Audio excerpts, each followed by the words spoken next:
Good morning. Welcome.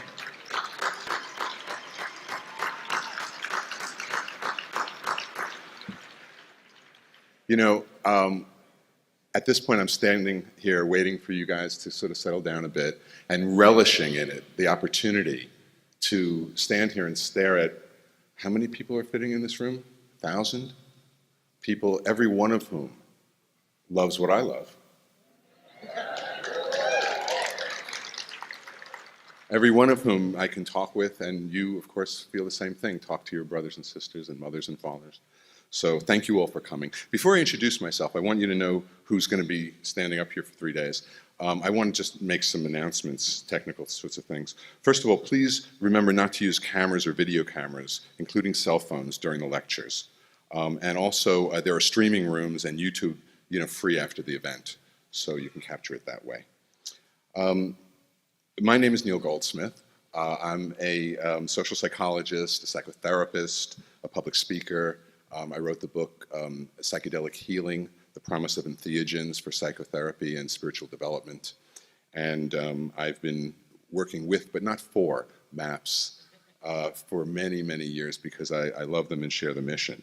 A little bit about me. You should know, I did my dissertation research at Princeton University on the utilization and adoption and diffusion of policy research, implementing it.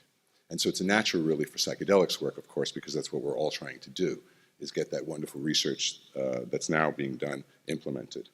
I do salons and conferences, including the Horizons Conference with my Horizons Conference, Kevin Balkdick, right over there, who is doing everything here for us in the background. Everything you see that seems so seamless, Kevin has done it. And we have the same partnership for the Horizons Conference in New York. Every Columbus Day weekend, Horizons, Perspectives on Psychedelics, a non-academic research conference, kind of similar to this, but only plenary sessions. So I welcome you and invite you to join us there too. As a psychotherapist, I believe that neurosis is the natural unfolding of human maturation. I don't believe in neurosis, even though it rhymes with psychosis. I think it's just stage issues that in our stage-like development, we hit the vertical part of the stair and find it difficult to get up to the next level, but then we do. So we don't want to pathologize it and we don't want to medicate it. And I got that perspective. The reason I'm sharing that with you is because I got it from my use of psychedelics, from being able to see more clearly, almost like the miner's helmet with the light on the forehead. Wherever you look is illuminated. And when I looked inside, as most of you probably have as well, I became clearer and more mature myself, and then it influenced the way I see the world, the way I see personality, human development, and clinical theory and practice all comes really. The way I do those things, comes from my use of psychedelics. So I'm very dedicated to the MAPS mission. And I want to share with you a little bit about MAPS while I have the bully pulpit here.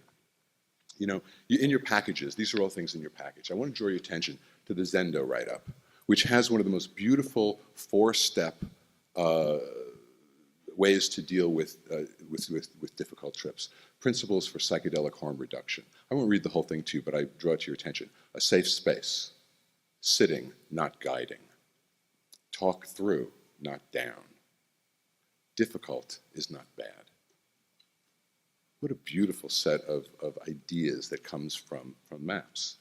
This is the newest MAPS bulletin. And again, I don't work for them, but I do recommend that you subscribe to MAPS to help out in that way. And if you do, you'll get this journal. And I want to share with you just some of the titles in this current issue to give you a sense, again, what MAPS does. Psychedelic Studies, Implications for Psychiatric Research and Care. A New Era for Psychedelic Medicine by Amanda Feilding, who'll be speaking later. Why We're Donating $5 million to MAPS by David Bronner. Yes, David. And if I had $5 million, I'd do it, but he's donating in the same way that I'm donating for the same reason, and really for the same reason why we're all here. Being Present for the Journey, Experiences of an MDMA-assisted psychotherapy, Psychedelic Renaissance, Historical Factors on the Future.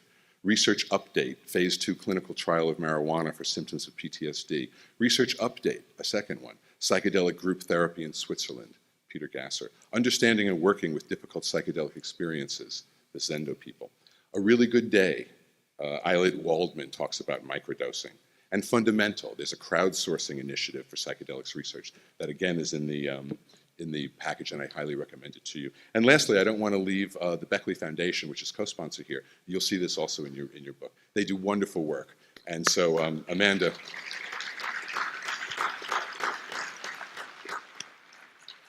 will be speaking later as well. So that's a little bit about MAPS and why I love them. So without further ado, I think what I'm going to do is now introduce our first speaker, Dr. Rick Doblin.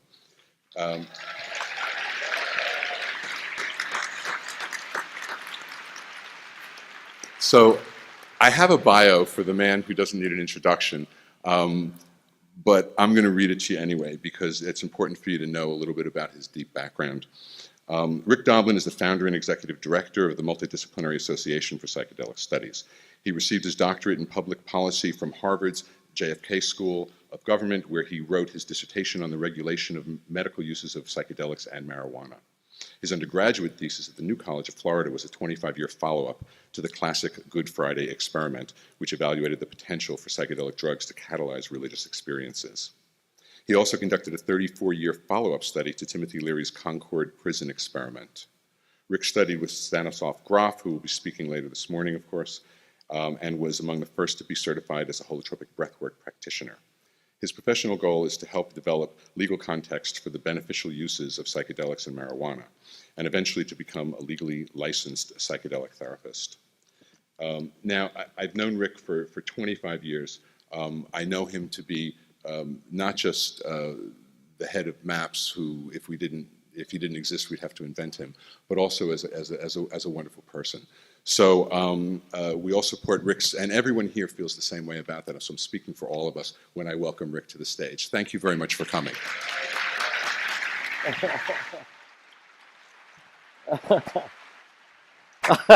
Thank you. Thank you. No. Well, it's an absolute pleasure to be here today with all of you. My mission since I was 18 years old was to become a psychedelic therapist, to bring back psychedelic research. And I was deeply influenced by Stan Grof at the time. And judging by all of the people that are here at the conference and all of the speakers that are going to be talking, our culture has made incredible progress since 1972, after the backlash. This particular conference has absolutely astonished us at the interest. It's now the world's largest psychedelic conference ever, as far as we can tell. And we've got over 2,800 people who are here to commune as a community and try to figure out how we broaden what we're trying to do into the larger culture. And we all feel a sense of necessity because the perceived need is now so great. There's so much suffering in the world. The world itself is under challenge in so many different ways, including the natural environment. And at the same time of that challenge, there's enormous opportunity. The doors are opening to psychedelic research all over the world. The regulatory obstacles are being diminished. So I think it's that combination of danger and opportunity that has brought us here all today to form this largest psychedelic research conference ever. I'd like to particularly thank the MAP staff who have put this together, particularly Brad Burge and Brian Brown and Bryce Montgomery and a whole host of others. And if you could all stand up, those of you who are here in the room from the MAP staff, and if we give them a round of applause.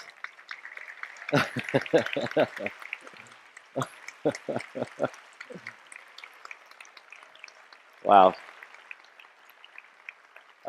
And also MAPS' clinical team, led by Amy Emerson over there. And a lot of the results that I'll be presenting to you are due to our tremendous clinical team. One of my favorite parts of it is that Amy and many others have come from Novartis.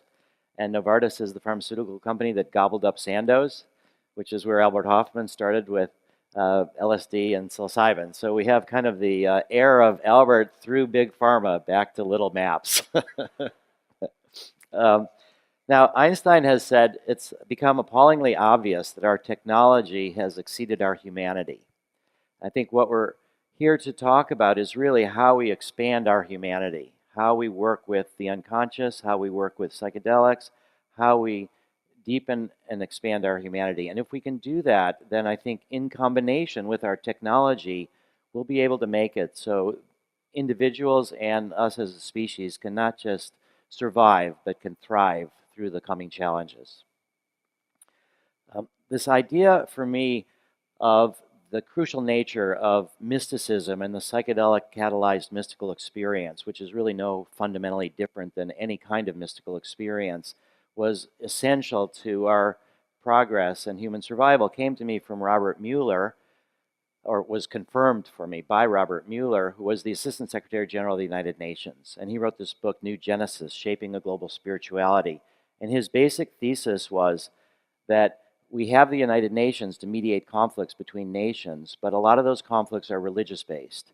And if we can help people move from fundamentalism to mysticism, to the sense of our all connection, our unity, our all one, if we can help people feel that, not just know that, but feel that, then people will appreciate differences and not be scared of people that are different from them.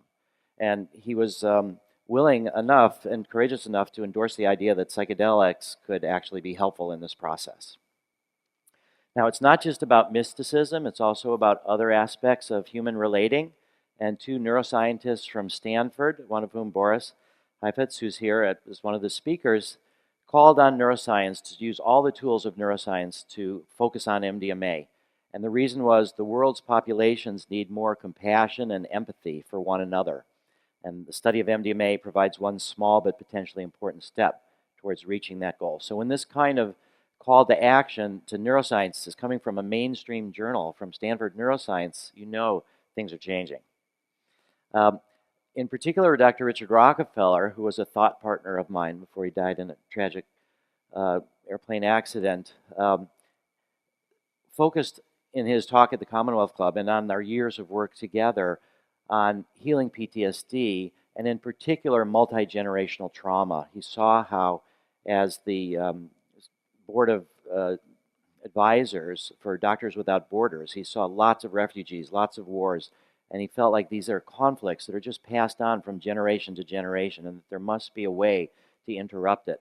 And we know with epigenetics now that you can alter within one generation people's set points towards anxiety and fear and really do healing. So I think we are at a stage where we have sometimes thousands of years of conflicts, but it's our opportunity and responsibility to change those patterns within one generation if we can do that. Now, there's also all sorts of incredible research that you'll hear about at this conference about psychedelic-assisted psychotherapy for a whole range of different disorders. And so for all of these reasons that we've just pointed, for all these potential people that could be healed, we really need to move forward with this area of research. But, so the but is not as bad as you might think it is. So there is potentially a little bit of a return to law and order and an escalation of the drug war. How much of that will actually be manifest, we're not sure yet, but we're watching to struggle against that as much as possible. But in terms of psychedelic research, I think actually the transition to the Trump administration could be helpful, and surprisingly so. So I'm not worried actually at all. One of the reasons is they're trying to end a lot of regulations. And so they're trying to make it easier for big pharma to make drugs into medicines. And so our nonprofit psychedelic drug development is sort of riding on the wave of this deregulation effort. The new commissioner of the FDA, Dr. Scott Gottlieb, said, the pathway for breakthrough drugs has had a really positive impact on the ability of patients with unmet needs to get safe and effective therapies in a timely way. And so both MAPS and Usona and Hefter, who are working on psilocybin, have been, we've submitted initial information to the FDA about our breakthrough therapy designation, and they've encouraged us to submit full applications. So I think that there is a sense that these drugs that we're talking about in these applications are breakthroughs and should be expedited through the FDA. the other reason why, one of the other reasons why I think we're really going to go forward is that President Trump has talked so much about helping the veterans. And that's one of his big issues.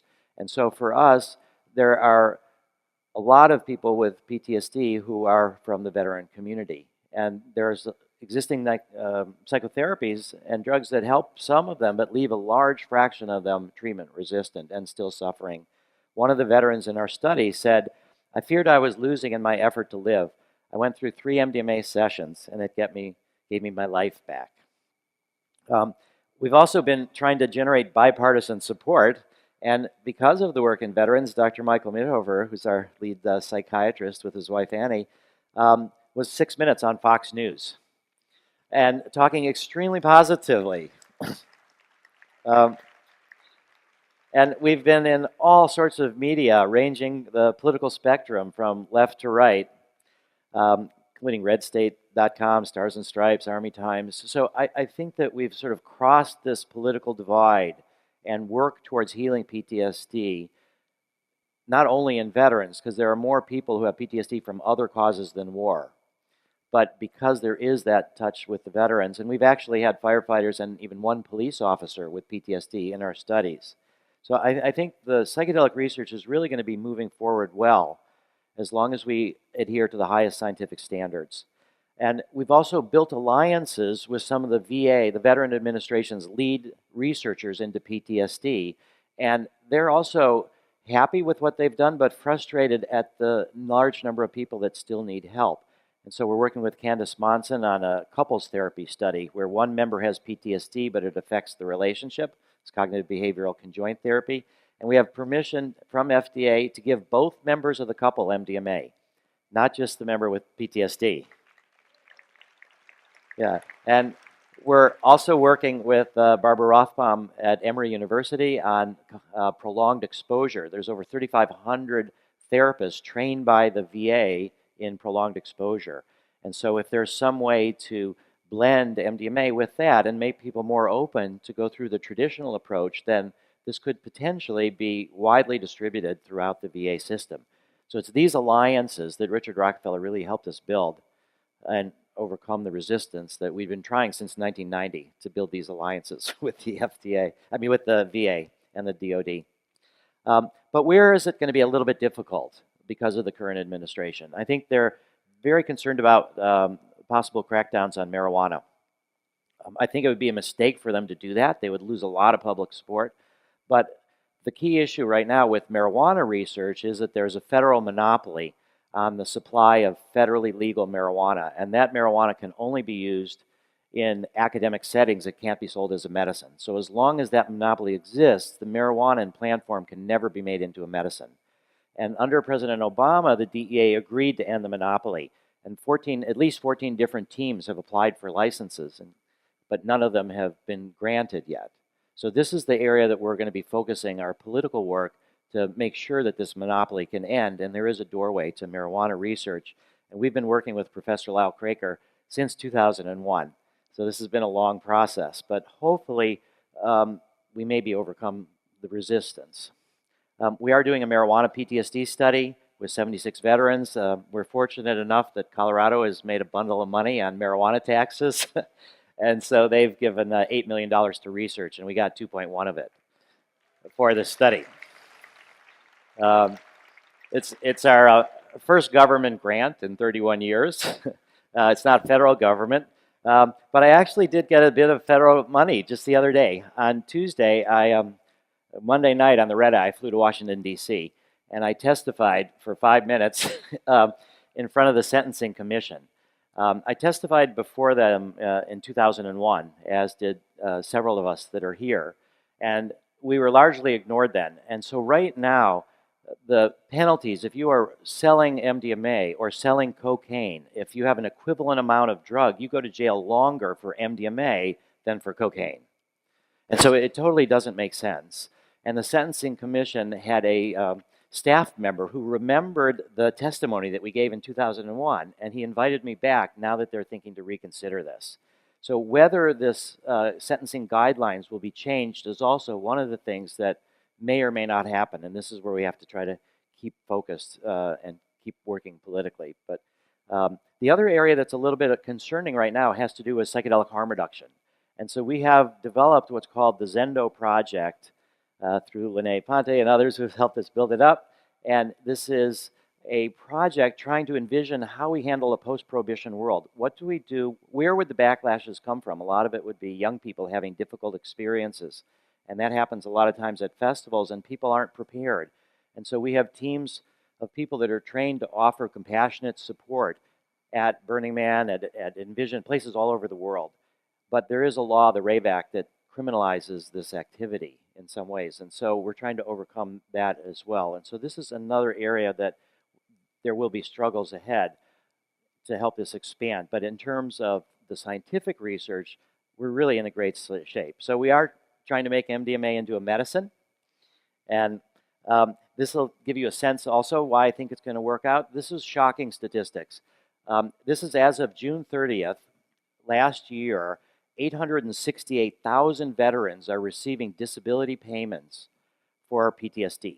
And over 1.4 million veterans are receiving disability payments for mental health related disorders related to their time in the service. That's an enormous burden of suffering, but it also is an enormous financial cost. So using 2004 numbers, that's the last time the VA put out their numbers of what the annual cost per veteran is. That was $20,000 in 2004. But what that means is that there's about $17 billion at least every year that the VA puts out towards disabled vets with PTSD, and almost $29 billion a year for mental health related disorders. And when President Trump talks about how he's going to increase the military budget by 10%, $54 billion, more than half of that is going to pay from the VA just for the emotional costs of war to people who are veterans. So this is an enormous burden on the federal system, and I think they're not always motivated by compassion, but they can often be motivated by money or saving money. So this struggle to make MDMA into a medicine, MDMA was a medicine before it was a party drug. It was a medicine in the middle 70s to early 80s. It was also being sold as ecstasy, and the crackdown was inevitable. And I learned about MDMA in '82, and we started organizing the psychedelic community to prepare to deal with this eventual crackdown. And in the summer of '84, it happened. And this is a picture of me spying on the DEA. That's me in the right before I walked into the door to totally surprise them with a petition asking for an administrative law judge hearing to protect the medical use of MDMA.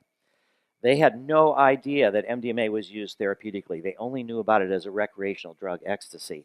We won the lawsuit, but the DEA administrative law judges only make recommendations. They don't have the power to compel.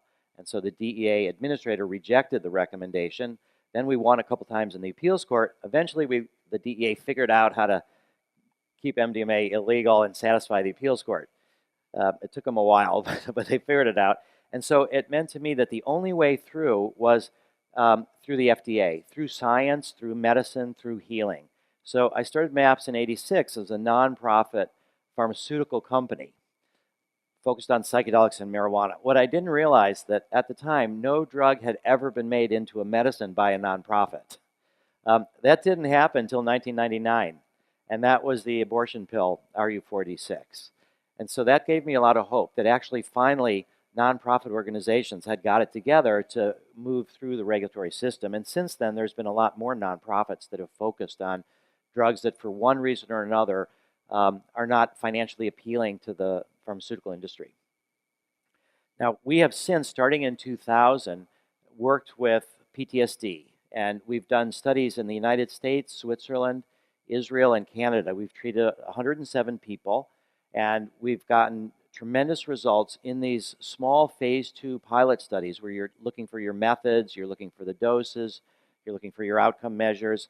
And so the results that we got from these studies were pretty astonishing. Now, you do these controlled studies, and we're comparing therapy either with an inactive placebo or low-dose MDMA versus therapy with full-dose MDMA, active dose MDMA. So it's not what you might traditionally think of as a placebo, because the control condition is the therapy. And we have to show that the therapy itself really benefits from the addition of MDMA, because if you could do it with the therapy, pretty well and the MDMA doesn't make that much of a difference, then why take the risk of adding a drug? But what we showed is 23% of the people in our study who got the therapy alone or low-dose MDMA no longer had PTSD. It's a testament to the power of therapy. It's roughly 40 hours of therapy with a male-female co-therapist team. But when you add 2 sessions of MDMA, the benefits more than double to 55% of the people no longer had PTSD. And these are chronic treatment-resistant PTSD patients. And then when you add a 3rd session, and this is 2 months after the last MDMA session, it's up to 61%. But the real question is, does this last? Is this like a psychedelic afterglow? Is there long-term change? And so at the 1 year or more follow-up, we're up to over 2/3 no longer have PTSD. So something, it's fantastic. Something fundamentally is changing in people's brains and their emotions through this therapy, and the benefits increase over time. So I'm going to give you now a 2-minute video of one of the MDMA therapy sessions to give you a sense of how MDMA actually works. This is Nicholas Blackstone, who was in the book Acid Test, and this is from his first MDMA session, and he was dealing with rage. He'd never beat his wife, but he got angry a lot, he threw stuff, and this was one of his presenting symptoms. And so he's going to talk a little bit about that while he's under the influence of MDMA with Michael and Annie Mithofer. It's not working. Here we go.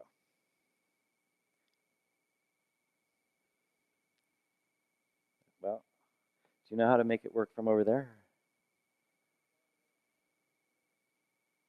I thought I was being the peaceful person, but I didn't realize how much I was punishing that aspect of me.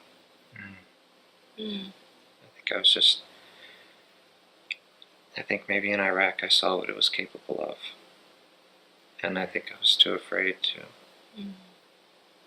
and a part of me just feels like so bad that I did that to him.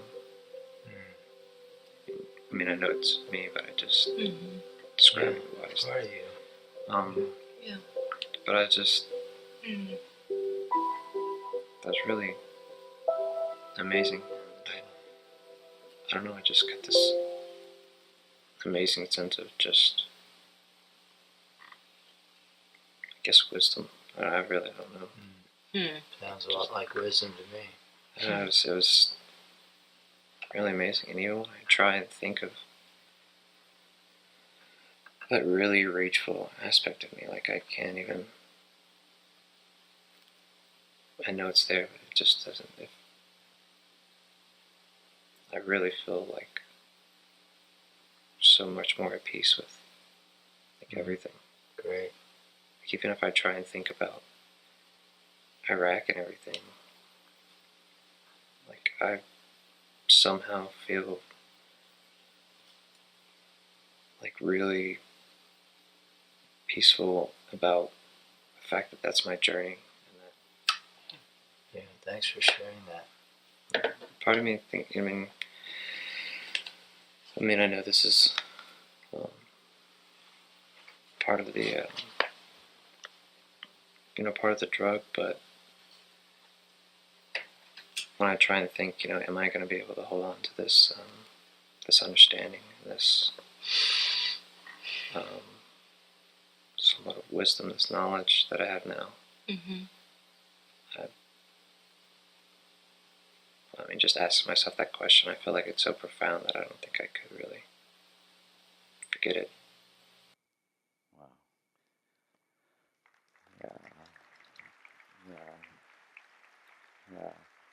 Wow. Yeah. I think you can see in a way how how he's processing that's not that different from normal consciousness, and so I think it does help to make it something that does last, that you can integrate it. The lessons that we learned in phase 2, we learned a bunch of lessons. We learned that we can work with PTSD from any cause: childhood sexual abuse, complex PTSD, war-related PTSD. We can enroll anybody that has got chronic severe PTSD. We also learned, to our surprise, and this was my dissertation was based on figuring out how to do the double-blind problem, and it turned out I was wrong. But I thought low-dose MDMA would be the key because it would increase the blinding, and we saw that it did. But low-dose MDMA had an anti-therapeutic effect. It activated people. It didn't reduce the fear, so it's not actually a good control condition. And so we're going to go to inactive placebo. We demonstrated safety in clinical conditions, and we showed a medium to large effect size. And this helped us figure out how to design phase 3. So we brought all this data, 16 years of data, starting in Struggle in 2000, to the FDA meeting November 29th, 2016, an end of phase 2 meeting. We had the New York Times primed. So the next day there was an article reporting the good news. The FDA agrees to new trials for ecstasy as a relief for PTSD patients. Of course, we wish they would have said MDMA instead of ecstasy. And then the New York Times sort of condenses the daily news into the daily briefing, which you get on your phones or email and stuff. And this was their daily briefing for the day. Trump transition, Standing Rock, MDMA. No, the first two make you need the third. We just had on Monday and Tuesday here our investigators meeting for phase 3. We're bringing people from our 14 different sites, Israel, Canada, and the United States, and we use the opportunity of this conference to start preparing them for the initiation of phase 3. This is the design. It's 3 MDMA sessions, 1 month apart, with 12 non-drug psychotherapy sessions with a male-female co-therapist team. Each of these non-drug therapy sessions are about 90 minutes. 3 for preparation, and then 3 for integration after each MDMA session.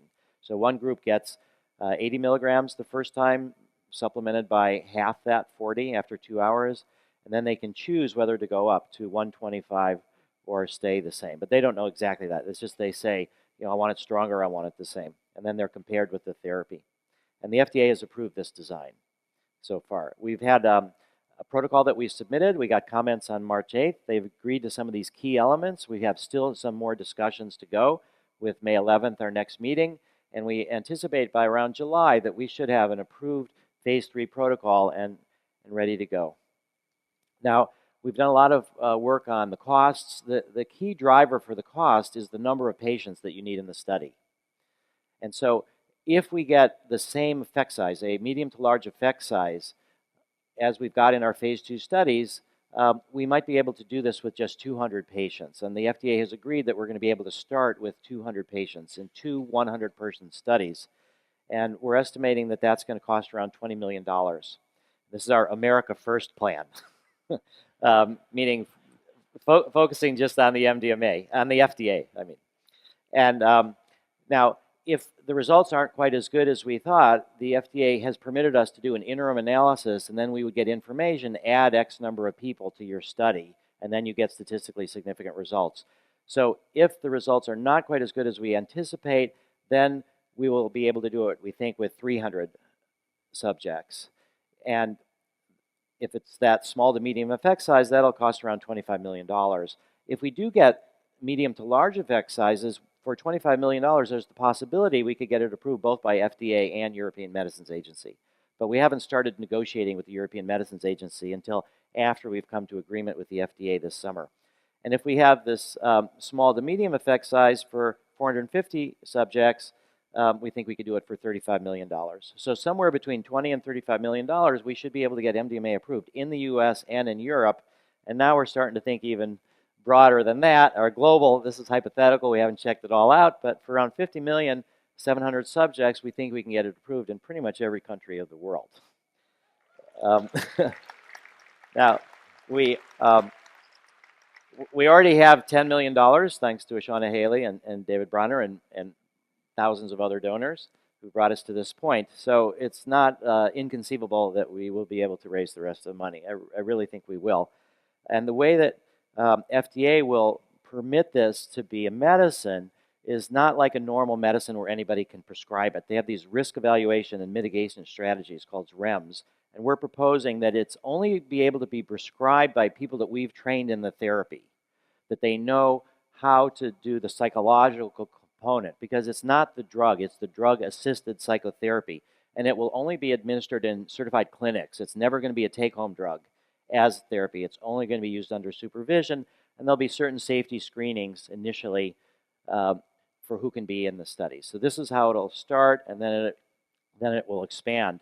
And the way, structurally, that we're going to do this is that we've realized that one day, once we start selling MDMA by prescription, that could be a possibility of selling it for a bit more than what it costs us, and then with those profits we can use and invest in more research. But that's something that you can't keep inside a nonprofit. There has to be a for-profit taxable entity. So MAPS has created the MAPS Public Benefit Corporation. And what happens here is that people make donations to MAPS, MAPS invests in the benefit corporation, and then the benefit corporation will sell MDMA. And the key thing about the benefit corporation is that it's not about maximizing profits, it's about maximizing social benefit. And the only investor in the for-profit benefit corporation is the nonprofit MAPS. So that's our structure. So we're going to be focusing just on donations. There's no private gain here. It's all about trying to really improve the health of our society and help us all survive. This is just our, the FDA gives data exclusivity for drugs that are off patent and for which there are no use patents, which means nobody can use our data for 5 years. And if we do studies in pediatric populations, extra 6 months, which they're requiring us to do. And so I'm just showing this slide to say that in the first 10 years, under conservative assumptions, we're anticipating $53 million worth of profits that can be reinvested in research. So our story to donors is you help us get a jump start on getting MDMA as a medicine, and then a lot of this will be able to be self-funded. Here's the psychedelic clinics of the future one day. This is a beautiful one. One day you'll go to Google Maps and you'll say, where is a psychedelic clinic? And you'll get this. This is also a jobs program. There's over 61 hospice centers in the United States, and every town that has a hospice center, I think, will have a psychedelic treatment center, thousands and thousands of them. President Trump is talking a lot about jobs in coal. Jobs in coal have been diminishing, but in 2021, when we get MDMA approved and psilocybin is approved by USONA and Hefter and ketamine clinics, there'll be at least 500 full-time jobs, and over time, there's going to be more psychedelic jobs than coal jobs. So, so this is the real jobs of the future plan. This is where we should be focusing, alternative energy instead of coal. One of these jobs I hope will be mine. My psychedelic therapy license. Started my real career.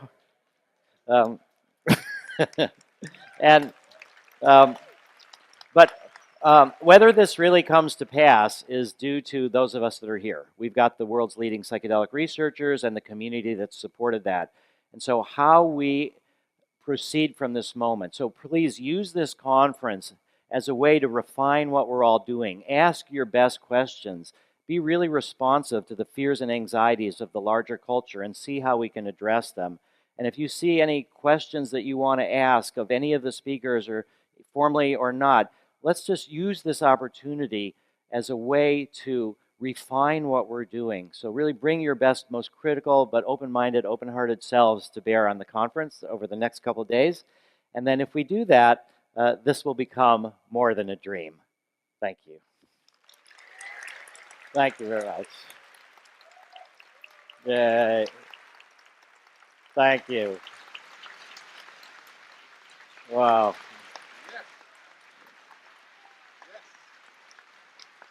Thank you.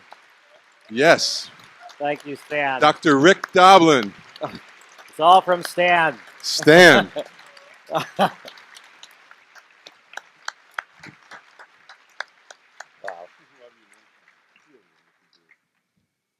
Did I tell you, if he didn't exist, we'd have to invent him?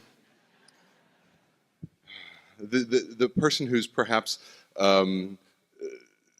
contributed the very most to the new psychedelic renaissance that we're experiencing now. The single largest contributor among many, many, many contributors out there. So Rick, thank you once again. It's my pleasure now to introduce you all to Amanda Feilding. Apparently you know her already. That's nice. Amanda is the founder and director of the Beckley Foundation, which she established in 1998 to further research into therapeutic and transformative potential of psychoactive substances forbidden by prohibitionist policies. Through the scientific program of the Beckley Foundation, Amanda undertakes collaborations with leading scientists worldwide investigating cannabis, psilocybin, LSD, ayahuasca, DMT, and MDMA. These include clinical trials identifying the effects of psychoactive substances on cerebral circulation, brain function, subjective experience, and clinical symptoms. She co-directs the thriving Beckley Imperial Research Program with Professor David Nutt, who will speak later. I'll turn you over to the very capable hands of Amanda Feilding. Thank you, Amanda.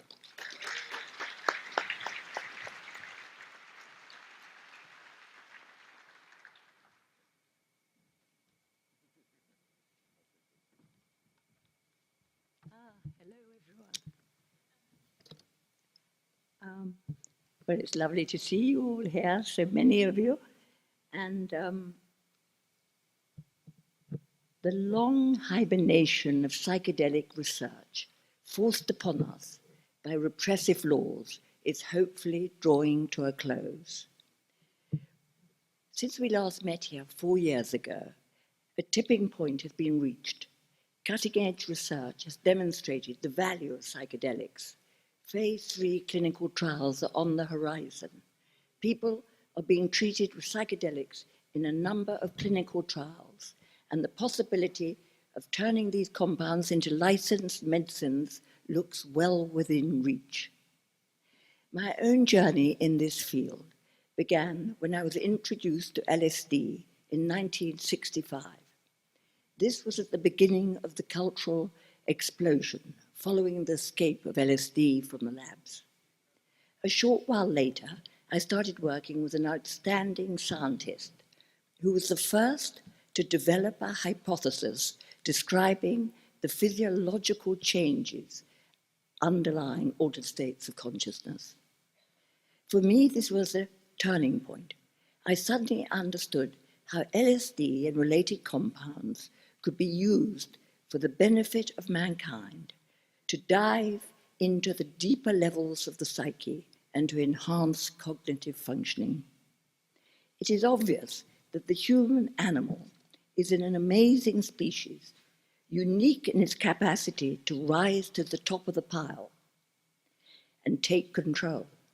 But it is equally clear that we are incredibly flawed and have some deep fault line in our makeup, which makes us capable of the most incredible stupidity and cruelty.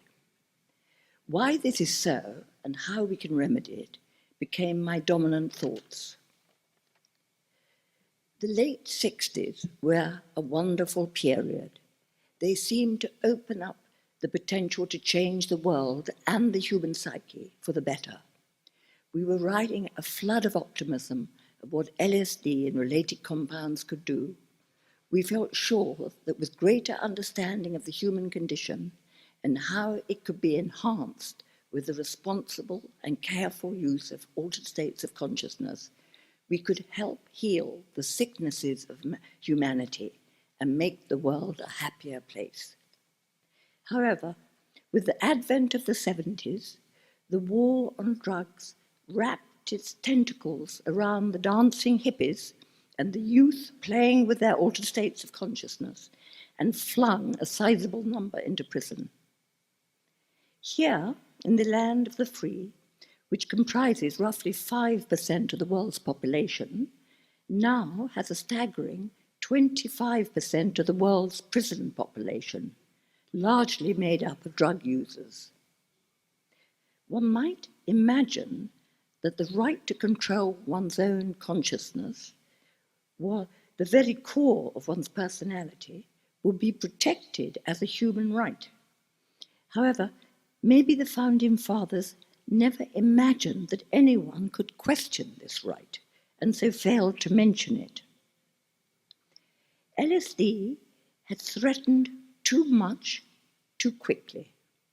Tragically, due to mishandling and paranoia, society has had to wait 50 years so far for the realization of the extraordinary healing power of psychedelics to break through the repressive network of misinformation, fear, and vested interests. I realized then, as the doors of prohibition slammed shut on these valuable compounds, that the only way through the globalization network of taboo, which seemed almost impenetrable, would be, with the very best science, to carefully demonstrate the potential of these compounds to heal and to enhance the human psyche. In order to open the doors to scientific investigation of these substances, in 1998 I set up the Beckley Foundation to change the policy preventing the research, to raise funds, and to gather a team of scientists with whom I could work to kickstart the studies again.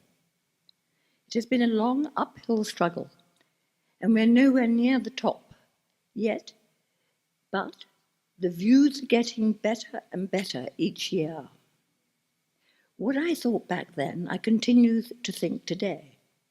The importance of psychedelic research is because psychedelics can reach a deeper level of the psyche than mere talking therapy.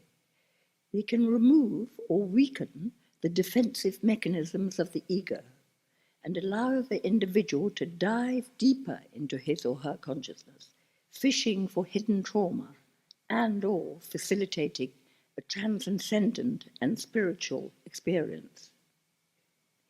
In the last few years, we have broken new ground in our understanding of how psychedelics do this. How it is they shake the roots of the human psyche and reboot the setting of our consciousness, and how it is they are such deep curative medications. Throughout our research, we are finding that these compounds reduce the sensory and controlling power of this specifically human mechanism called the ego, or in modern neuroscientific terminology, the default mode network, in short, the DMN.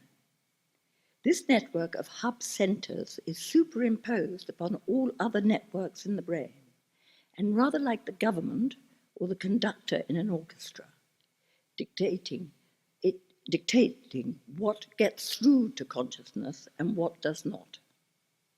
The result is that in our normal consciousness, we see a highly censored reflection of reality, like Plato's shadows on the wall. When the trauma happens, the ego raises defenses and closes off the blood supply to the brain areas associated with the trauma. Talking therapy can only skirt around these repressed areas, unable to lance the boil and to let the poison out. But with the aid of a psychedelic, the defenses are lowered, the blood returns to the troubled areas and washes out their poisons, freeing them up to become part of the whole again. With the clinical trials and brain imaging technology, we are revealing for the first time how psychedelics are non-specific medications, meaning that they can treat an amazing wide spectrum of illnesses, which are often treatment-resistant to any other currently available medications. Apart from healing sickness, psychedelic compounds such as LSD, psilocybin, and ayahuasca can increase those beneficial characteristics of humanity, such as compassion, empathy, openness, and creativity, those qualities that make humans noble. All these qualities can blossom under the influence of a wisely used psychedelic compound. How is it possible that these amazing compounds, which have this ability to heal and to enhance, and that have been used for millennia from the very beginning of human cultural evolution, have been excluded from the modern world's pharmacopoeia? Why have psychedelics been criminalized and categorized as substances that have absolutely no medical benefits and the highest potential for abuse? Substances such as LSD and psilocybin have very low or no toxicity and very little evidence of harms. Indeed, an overdose of LSD has never killed anyone, unlike an overdose of alcohol, which is easily reached. The reason is deeply entrenched taboo and political expediency. Perhaps we are now reaching a new portal where slowly society is beginning to realize the potential benefits of these compounds and their value in the treatment of currently intractable psychological conditions suffered by an ever-increasing proportion of the population. Conditions such as depression, anxiety, and addiction are a mounting burden for society that are highly costly in terms of suffering and government expenditure. Although we're making major breakthroughs, because of the legal restrictions and lack of funding, we still have a long way to go. Occasions such as this here today are an opportunity to increase our connectivity and to find new ways forward. In order to break the taboo and better regulate the psychedelics, to minimize harms and optimize benefits, we should begin with removing the classical psychedelics and cannabis from Schedule 1 to a lower schedule,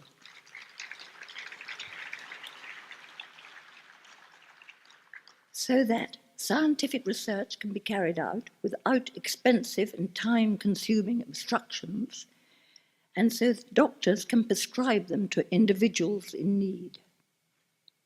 We need not be far from realizing this goal. Independent governments can do this.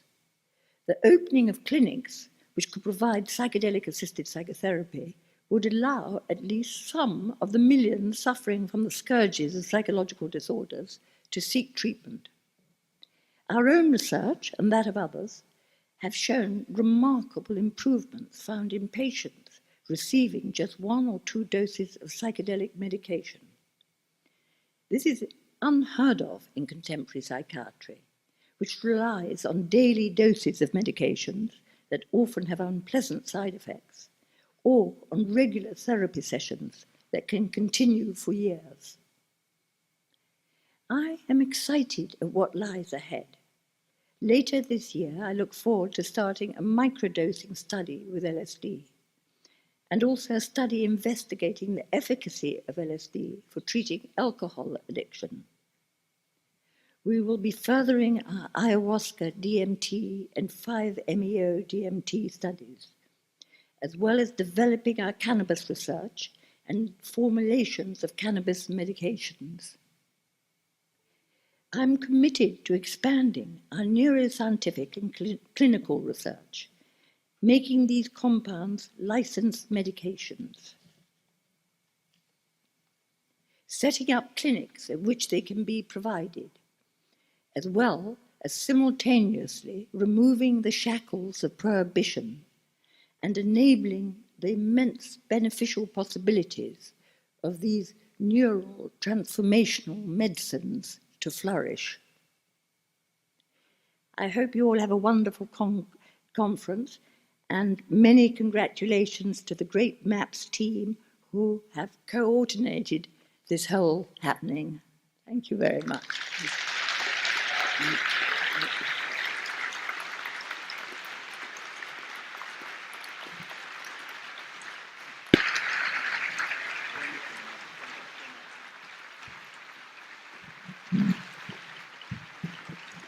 Amanda Feilding, Beckley.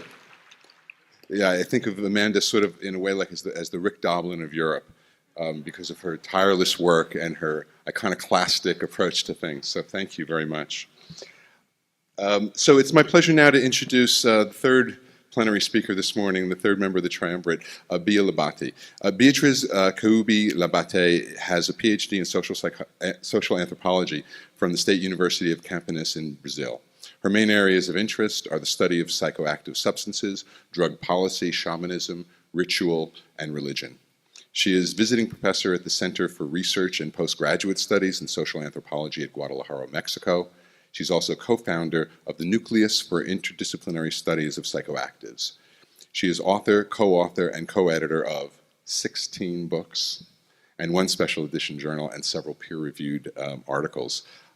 Bia has been, to the Horizons Conference in New York, a friend, sort of a silent partner in a way, advising us mostly on the ayahuasca part of our program and being essentially a curator and an advisor. And so I just wanted to thank her publicly for that incredible role in contributing to the Horizons Conference as well, kind of like what she's doing here today. So I'll turn you over to Bia Labate. Thank you.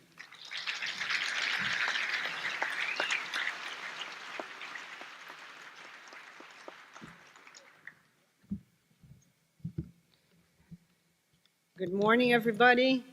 Buenos días. Un saludo muy cariñoso para nuestros hermanos del otro lado de la frontera, nuestra querida Norteamérica. A very warm greeting to our brothers and sisters on the other side of the border here in the USA.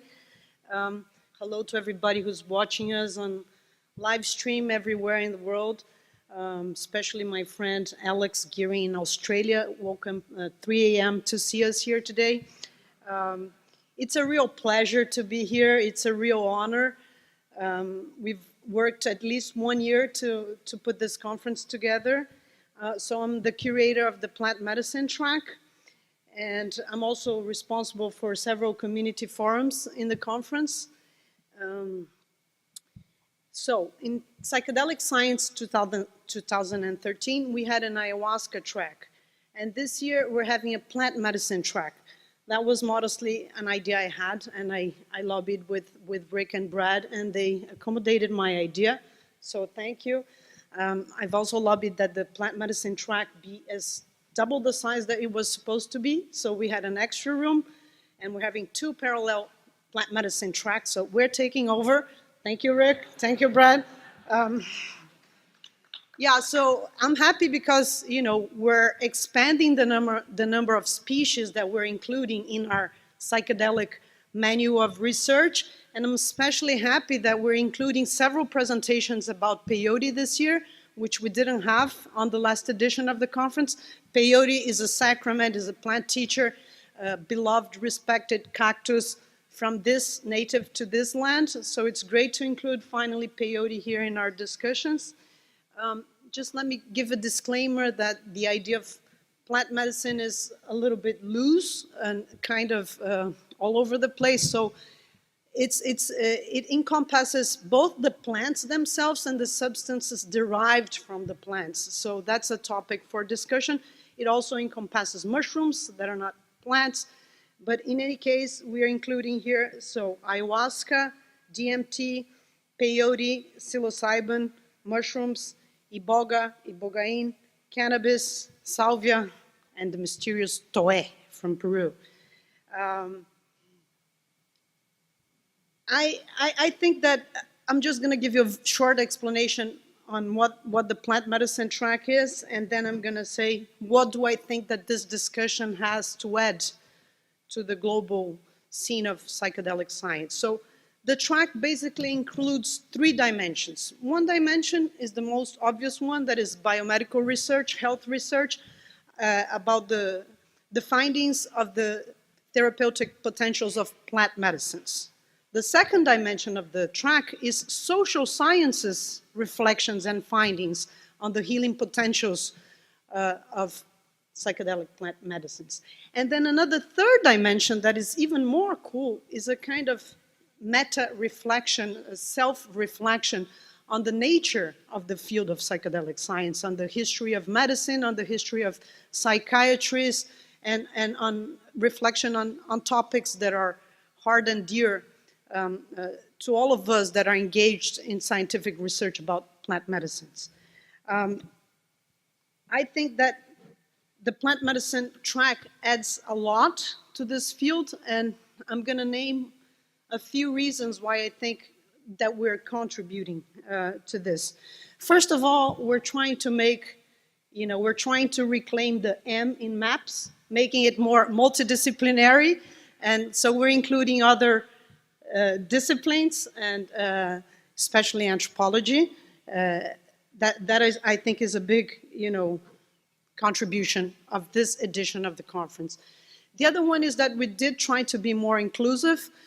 So we have some indigenous voices, and in this regard, I'm especially proud and happy to announce the presence of Sander Iron Rope. He's back there. Thank you for accepting our invitation. He's the former president of the Native American Church of North America. Kind of against all odds, I invited him and he ended up accepting. He's from the Sioux tribe in South Dakota, and we have also other indigenous voices that were, yeah.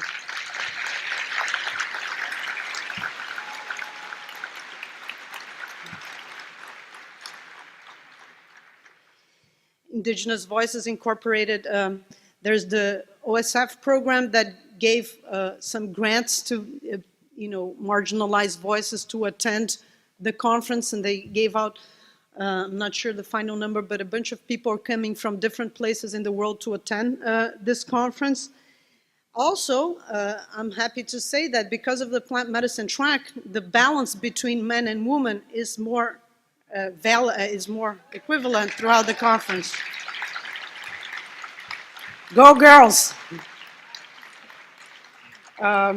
And also, I'm also happy that the plant medicine track has given space to voices in the global south, particularly and here, I'm sorry to be patriotic, but a lot of Brazilians, because we're doing very amazing, awesome research in Brazil that doesn't get a lot of attention because, of the zip code of the researchers. It does influence, it does play a role, but Brazil has the legal use of ayahuasca allowed for religious and ritual purposes, and we have blossomed an amazing field of study of ayahuasca in Brazil. I wrote a little piece in my HuffPost blog called "Is Brazil the New Epicenter of Psychedelic Science in the World?"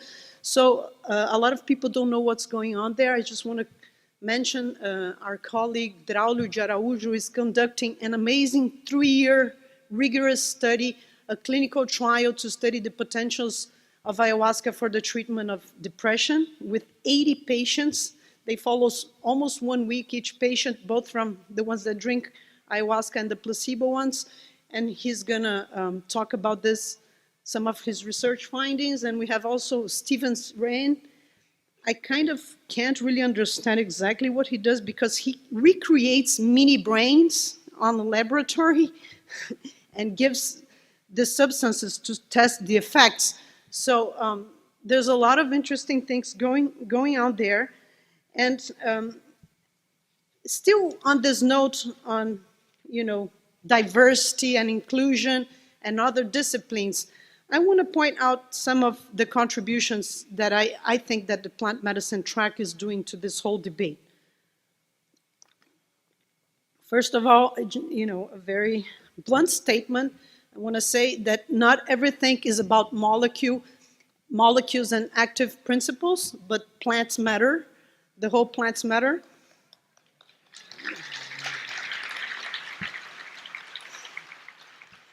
And I think it's important that we discuss in our research, differences between ayahuasca that is frozen and dried or ayahuasca in liquid form, analogs, pharmahuasca. We should also be looking at the continuities and discontinuities between mushrooms and psilocybin or iboga and ibogaine and so forth. We should also be discussing topics like methods of administration, for example, psilocybin oral or injected, and things like that. And as I said, I think, a basic premise is that we have to hear a little bit what traditional people have to say about the substances that we are now researching and studying. And, not read to only hear them in first voice and hear what they have to say about these substances.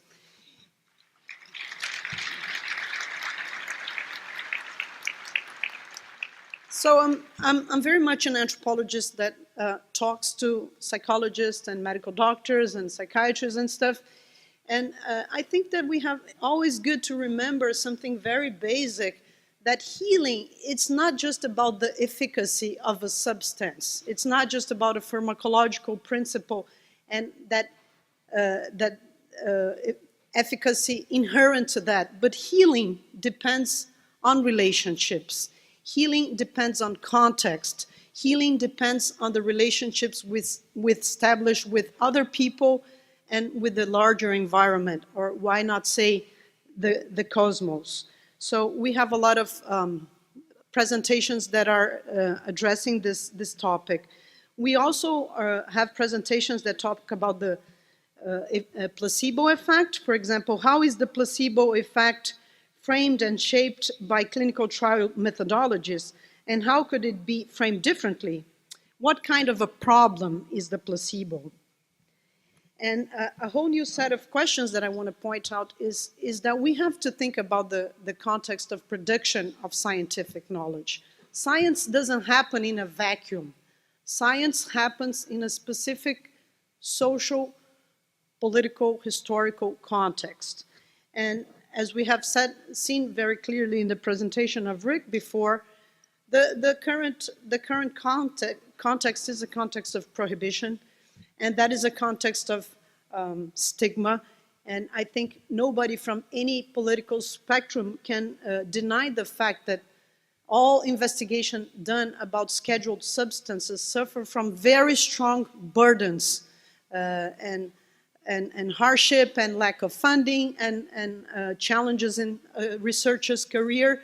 So I think it's part of our mission to discuss this sort of topic and to remind that the science and the findings we're presenting here are done under this context, under this legal and political context. The other aspect that I think is important to discuss that not always comes to the surface of the table is the personal experiences of researchers. So we have some presentations that discuss this sort of thing and how the personal experiences of researchers can and have helped them design better research protocols. And related to that is, if we're envisioning psychedelic therapists, what is the training of the psychedelic therapists? Are they going to be able to take the substances? Are they going to train it on themselves? That's kind of a basic rule coming from the ayahuasca world, that whoever is giving ayahuasca to others should have had personal experiences. Does that translate into the context of MDMA or psilocybin therapies? We have to discuss that, and we are discussing that, and that is something that I find also very exciting. The other point is that, and here I'm mixing a little bit things of the plant medicine conference, but also a track, but also the community forums and the conference as a whole, is that we don't have to run away from addressing complex and controversial issues.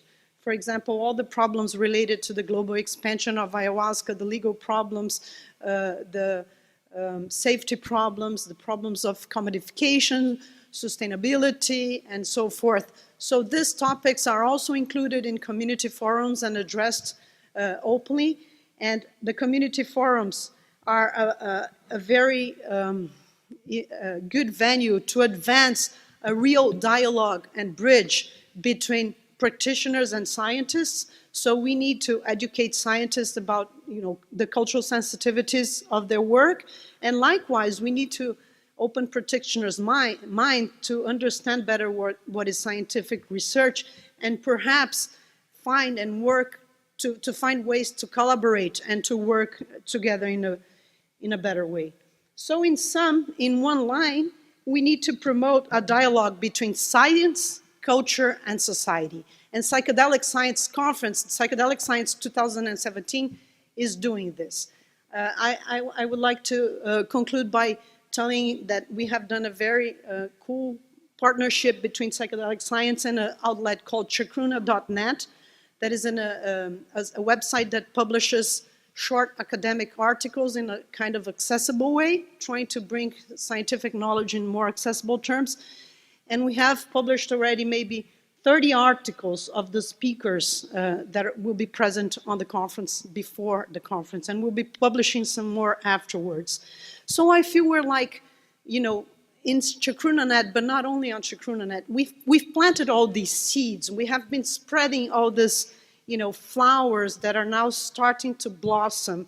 And I think that everybody that is here now feels this excitement that there is something historical going on. There is some kind of momentum.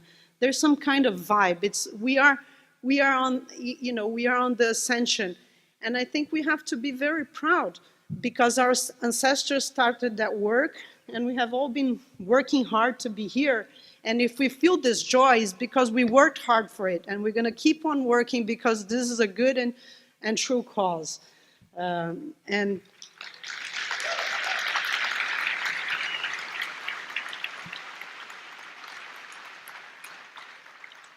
yeah, so basically I'm you know, going to conclude by saying that the psychedelic plant medicines are our friends, they're our allies, they are our family. We are all part of the same family, and they can teach us, they can heal us, and they can challenge us. And so I welcome you all to Psychedelic Science 2017. We're here to learn, we're here to have fun, and we're here to change history. Thank you.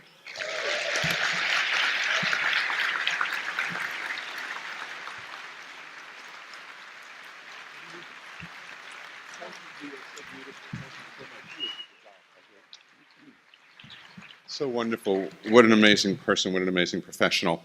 Thank you, Bia. Thank you.